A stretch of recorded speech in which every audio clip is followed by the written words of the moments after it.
Post office GDS ग्रामीण डाकसेवक भरती 2026 महाराष्ट्र। नमस्कार विद्यार्थी मित्रांनो, तुमच्यासाठी अतिशय आनंदाची बातमी घेऊन आलाय। पोस्ट ऑफिस जीडीएस ग्रामीण डाकसेवकची फेज 1 ची जी वॅकन्सी ही या ठिकाणी संपत आलेली आहे आणि फेज 2 ची नवीन वॅकन्सी या ठिकाणी पोस्ट ऑफिस जीडीएस ग्रामीण डाकसेवकची नवीन भरती या ठिकाणी निघत आहे, लक्षात ठेवा।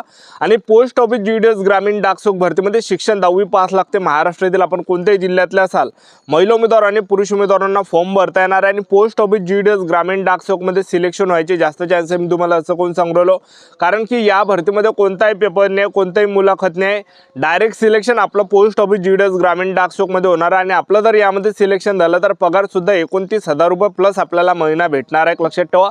आणि सेंट्रल गव्हर्नमेंट जॉब आहे, लक्षात ठेवा, पोस्ट ऑफिस जीडीएस ग्रामीण डाकसेवकची, ठीक आहे।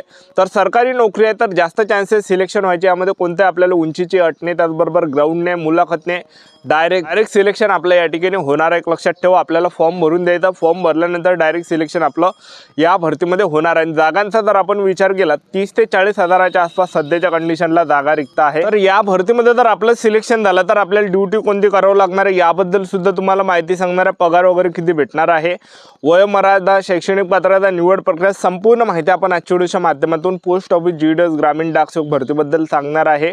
आणि कोणत्या महिन्यापर्यंत ही भरती निघणार आहे याबद्दल सुद्धा आपण आजच्या व्हिडिओच्या माध्यमातून बोलणार आहे। आजचा व्हिडिओ खूप महत्त्वाचा होणार आहे, व्हिडिओ शेवटपर्यंत बघा आणि व्हिडिओला आताच लाईक करा। नमस्कार विद्यार्थी मित्रांनो, माझी नोकरी कॉर्नर यूट्यूब चॅनलवर मी गोपाल अनखळे तुमचा सर्वांचा सहर्ष स्वागत करतो। तर मित्रांनो, व्हिडिओचा थंबनेल बघून तुमच्या लक्षात आलं असेल की आपला व्हिडिओ कोणत्या टॉपिकवर होणार आहे। व्हिडिओ सुरू करण्याच्या आधी आपल्या यूट्यूब चॅनलला सबस्क्राइब करा, जेणेकरून प्रत्येक भरतीची अपडेट तुमच्यापर्यंत सर्वात आधी पोहोचेल। जास्त करून पोस्ट ऑफिस जीडीएस ग्रामीण डाकसेवक भरतीबद्दल वेळोवेळी अपडेट मी तुम्हाला आपल्या यूट्यूब चॅनलच्या माध्यमातून देत असतो। व्हिडिओ सुरू करण्याच्या अगोदर सर्वांनी एक रिक्वेस्ट आहे, तुम्ही आपला व्हिडिओ कोणत्या जिल्ह्यातून पाहून राहिले नक्की कमेंट बॉक्समध्ये सांगा, जेणेकरून मला सुद्धा अंदाज लागणार आहे की आपला व्हिडिओ कोणकोणत्या जिल्ह्यापर्यंत पोहोचू राहिला। तर पहा विद्यार्थी मित्रांनो, पोस्ट ऑफिस जीडीएस ग्रामीण डाकसेवक मध्ये जर आपण शैक्षणिक पात्रता जर पाहिलं तर यामध्ये 10वी पास शैक्षणिक पात्रता आहे। महाराष्ट्रातील कोणत्याही जिल्ह्यातले असाल तर महिला उमेदवार आणि पुरुष उमेदवारांना यामध्ये फॉर्म भरता येते। आणि पोस्ट ऑफिस जीडीएस ग्रामीण डाकसेवक भरतीमध्ये वयोमर्यादा जर आपण विचार केला तर 18 ते 40 वर्षापर्यंत वयोमर्यादा आहे। आणि मागासवर्गीयांसाठी यामध्ये वयोमर्यादा 18 ते 45 वर्षापर्यंत आहे, लक्षात ठेवा, ठीक आहे। आणि त्याचबरोबर फीचा जर आपण विचार केला तर जनरल ओबीसी कॅटेगरीसाठी पुरुष उमेदवारांना फक्त 100 रुपये फी राहते। आणि पोस्ट ऑफिस जीडीएस ग्रामीण डाकसेवक मध्ये जर समजा तुम्ही SC ST कॅटेगरीचे असाल तर 1 रुपये सुद्धा फी नाही आहे। आणि त्याचबरोबर तुम्ही PWD असाल म्हणजे अपंग असा म्हणजे जे काही अपंग असाल तर त्यांना पण यामध्ये 1 रुपये सुद्धा फी नाही आहे। आणि महिला उमेदवार कोणत्या कॅटेगरीचे असाल SC ST OBC WS NTV जो पण SBC SBC कोणती कॅटेगरी, तर महिला उमेदवारांना 1 रुपये सुद्धा फी यामध्ये लागत नाही, लक्षात ठेवा, ठीक आहे। तर मोबाईल मधून सुद्धा तुम्ही या ठिकाणी फॉर्म भरू शकता, कारण की नॉर्मली या ठिकाणी फॉर्म राहते एकदम इझी फॉर्म याचा राहते फॉर्म भरताना। तर नॉर्मली फॉर्म राहते, आपल्याला जे विद्यार्थी मित्रांनो आपली जी माहिती आहे ते फॉर्म भरताना या ठिकाणी भरावं लागते, लक्षात ठेवा। यूट्यूबवर जे विद्यार्थी मित्रांनो ढेर सारे व्हिडिओ त्या ठिकाणी पडले राहते, तर ज्यावेळेस वॅकन्सी निघणार आहे तर मोबाईल मधून सुद्धा तुम्ही फॉर्म भरू शकता, लक्षात ठेवा, जेणेकरून आपले 100-200 रुपये वाचणार आहे आणि वेळ सुद्धा आपल्या या ठिकाणी वाचणार आहे, ठीक आहे।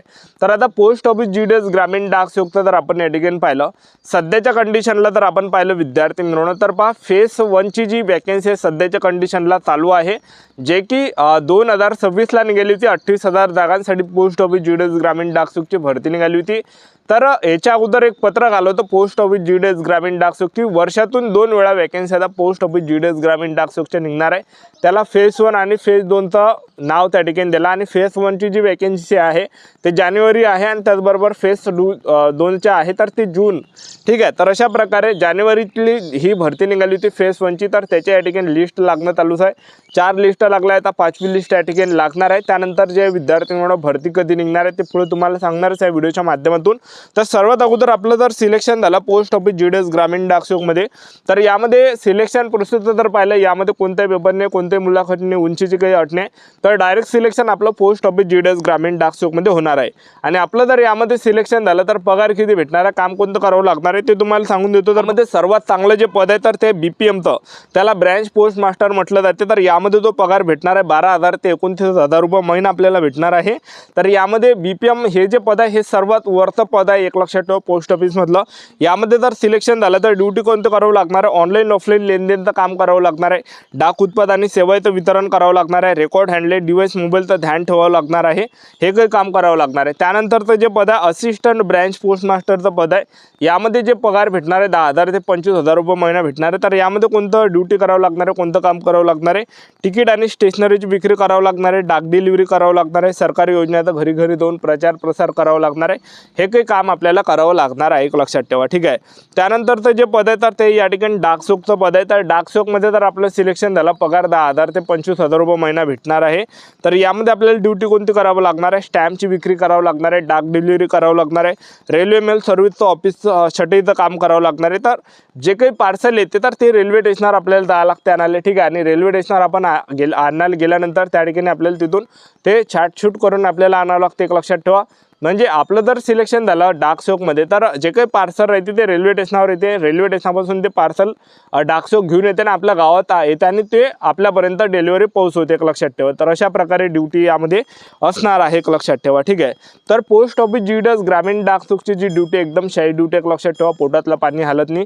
आणि मेन म्हणजे जर आपण या ठिकाणी पाहिलं 10 वाजता ऑफिस उघडते आणि त्याचबरोबर 2 वाजेपर्यंत ऑफिस बंद होऊन जाते आणि ग्रामीण भागामध्ये तुम्ही गेलं जास्त काम राहत नाही एक लक्षात ठेवा, बसलेच राहते कर्मचारी एक लक्षात ठेवा. ठीक आहे. तर एकदम शाही ड्युटी आहे, कारण की या भरतीमध्ये जे विद्यार्थी मिळवणं कोणताही पेपर द्यायला लागत नाही, कोणतेही ग्राउंड द्यायला लागत नाही, कोणते मुलाखत नाही द्यायला लागत, फक्त फॉर्म भरून द्यायला लागते. फॉर्म भरल्यानंतर डायरेक्ट यामध्ये सिलेक्शन होते एक लक्षात ठेवा. फॉर्म भरल्यानंतर मेरिट लिस्ट महिन्याच्या महिने या ठिकाणी लागत राहते. 5 ते 6 मेरिट लिस्ट जे विद्यार्थी मिळवणं यामध्ये पडते, 5 ते 6 लिस्ट लागते आणि प्रत्येक लिस्टमध्ये 3-3 हजार 4-4 हजार विद्यार्थ्यांचं सिलेक्शन होते एक लक्षात ठेवा. ठीक आहे. तर अशा प्रकारे यामध्ये निवड प्रक्रिया, तर चांगली ड्युटी आहे विद्यार्थी मिळवणं. आपलं जर यामध्ये सिलेक्शन झालं म्हणजे आपल्याला कोणती मेहनत नाही करायला लागून आली. बाकीच्या भरतीमध्ये बघा किती या ठिकाणी कॉम्पिटिशन आहे, म्हणजे रनिंग वगैरे करावं लागते, एक्झाम आहे, परीक्षा आहे. ठीक आहे. तर यामध्ये कोणत्याही पेपरने डायरेक्ट आपलं सिलेक्शन होणार आहे एक लक्षात ठेवा. ठीक आहे. आणि आपलं जर सिलेक्शन झालं तर आपली जे विद्यार्थी मिळवणं मान सन्मान आपल्याला जास्त मिळतो एक लक्षात ठेवा. आता जरी तुम्ही कोणत्या लग्नामध्ये गेले, समारंभामध्ये गेले तर कोणीही विचारत नाही. ज्यावेळेस तुम्ही सरकारी नोकरीवर लागले तर कोणीही आपल्याला विचारतं, कोणीही मान सन्मान देतो एक लक्षात ठेवा. ठीक आहे. तर आता पोस्ट ऑफिस जीडीएस ग्रामीण डाकसेवकची भरती ही कधीपर्यंत निघणार आहे, कोणत्या महिन्यामध्ये निघणार आहे, तर पहा विद्यार्थी मिळवणं फेस 1ची जी वॅकन्सी आहे ही संपत या ठिकाणी आलेली आहे. फेस 1ची जी वॅकन्सी आहे हे जानेवारी 2026ला आली होती 28,000 जागांसाठी. ती जी भरते हे लास्ट स्टेजमध्ये एक लक्षात ठेवा. त्याचे 4 मेरिट लिस्ट लागलेले आहे आणि 5वी मेरिट लिस्ट लागणार आहे लवकर. आज उद्यापर्यंत लिस्ट पाहायला भेटणार, आज किंवा उद्या लागणार आहे 5वी मेरिट लिस्ट. ठीक आहे. आणि 5वी मेरिट लिस्ट लागल्यानंतर जे विद्यार्थी मिळवणं नवीन वॅकन्सी पोस्ट ऑफिस जीडीएस ग्रामीण डाकसेवकची फेस 2ची वॅकन्सी निघणार आहे. म्हणजे नवीन वॅकन्सी आपल्याला पोस्ट ऑफिस जीडीएस ग्रामीण डाकसेवकची पाहायला भेटणार आहे. तर कोणत्या महिन्यामध्ये ही निघणार आहे अशी भरपूर विद्यार्थ्यांची कमेंट होते. तर पहा पोस्ट ऑफिस जीडीएस ग्रामीण डाकसेवकची जी ही भरते हे जुलैच्या एंडिंग किंवा ऑगस्ट महिन्यापर्यंत आपल्याला पोस्ट ऑफिस जीडीएस ग्रामीण डाकसेवकची नवीन भरती आपल्याला पाहायला भेटणार आहे. तर त्यामुळे संयम आपल्याला ठेवायचा आहे विद्यार्थी मिळवणं. चांगली सुवर्ण संधी तुमच्यासाठी चालून येत आहे. जागासुद्धा जास्त आहे, 30 ते 40 हजाराच्या आसपास जागा असणार आहे पोस्ट ऑफिस जीडीएस ग्रामीण डाकसेवकमध्ये. तर जुलैच्या एंडिंग किंवा ऑगस्ट महिन्यापर्यंत पोस्ट ऑफिस जीडीएस ग्रामीण डाकसेवकची वॅकन्सी येण्याची पुरेपूर संभावना आहे एक लक्षात ठेवा. ठीक आहे. त्यामुळे आपल्याला संयम ठेवायचा आहे. तर तुम्हाला किती पर्सेंटेज पडले नक्की कमेंट बॉक्समध्ये सांगा. आपलं यूट्यूब चॅनल सबस्क्राईब करून ठेवा, व्हिडिओ अपडेट देत राहणार. याच्यासाठी थांबतो, व्हिडिओ नेक्स्ट व्हिडिओमध्ये. जय हिंद.